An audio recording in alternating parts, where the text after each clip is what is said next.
Может это кто это, я не знаю. Ну, если снежинки. Я знаешь, какой мне понравился?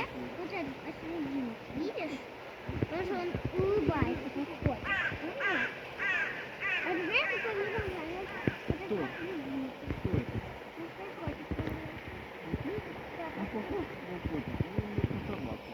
А вот там вот аисты, летают, не, самки летают, строят гнезда, и вот тут этих деревьев.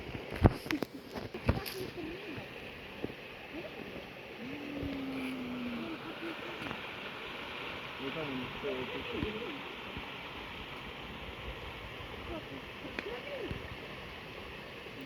Цапли уже делают гнезда.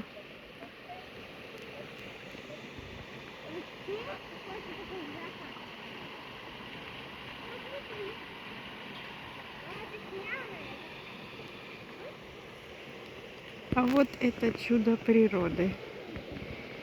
Вот оно, чудо природы, лежит.